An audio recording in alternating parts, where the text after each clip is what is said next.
Hey everybody, my name is Janet. I want to say that personal hygiene is really important. I will show you my own extremely painful, bad example. As a kid, I often stayed with my grandma in the countryside. Fresh air and stuff, home cooking, it's all good for your health. That's what my grandma and my parents kept saying when I was dragged away from civilization and my friends. I was immersed into another world without water supply and sewage. Still, it was so cool there. I had lots of things to do, especially because that village soon became more of a villa community. There were a lot of guys of different ages there in the summer. Rivers, berries, nature. The boys caught fish and then immediately cooked them in the fire right on the beach. It was fun and tasty. I always had an appetite and was a little stoutish. At home, Grandma would always be waiting for me with pies and all sorts of farm products. Cheese, fresh milk just from the cow, vegetables, and meat.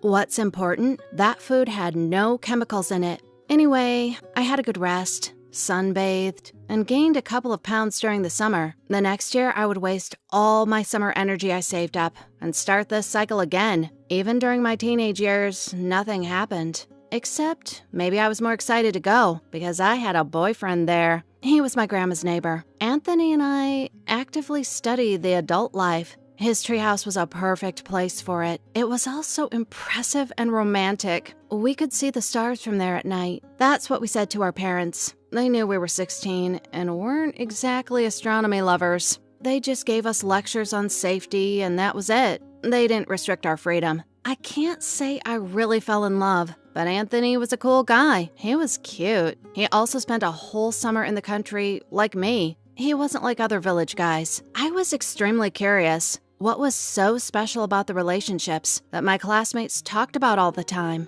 Well, I've learned. At the same time, I was relaxing and gaining vitamins from the sun and food. Grandma got herself pigs, so she often cooked pork and pies. When autumn came, I returned home. One day I noticed that I didn't feel good, especially in the mornings. Nausea, dizziness, these things alarmed 16-year-old me and my mom. But after a couple of weeks, everything stopped by itself. My period came just as expected, but my temperature started rising.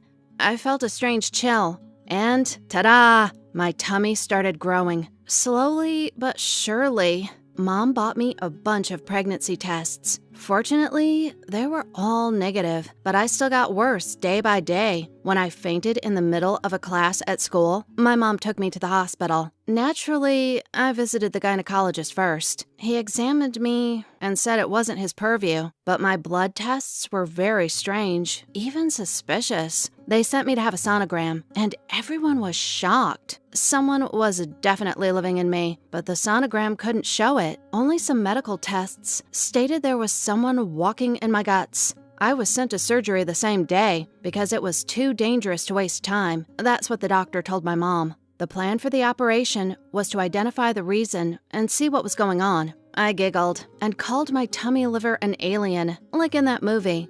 The rest I knew just from what a surgeon and my shocked mom told me. I was brought to the operating table in white socks and funny pajamas. I got anesthesia. Then the doctors opened my tummy and started to probe my intestines. But again, they saw nothing. And nothing helped. Neither hands nor special devices. At his own risk, the surgeon decided to cut me up. And he found a damned gold mine. It was a huge several-foot worm. It lived in me and felt just fine. As the doctor told me later, this inhabitant appeared in me a long time ago. My hormonal adjustment after the first time I had sex, and a diet change. I started eating more meat, and it woke it up and made it active. That's how I got pain and all the pregnancy symptoms, except terrible cramps in my stomach. Pregnant women don't seem to have them. It all ended well. The alien was removed. The doctors stitched me up and sent me to a hospital room to stay in bed for a while. And since my body was young and healthy, I was discharged from the hospital a week later, though it took me a few months taking medication for a full recovery.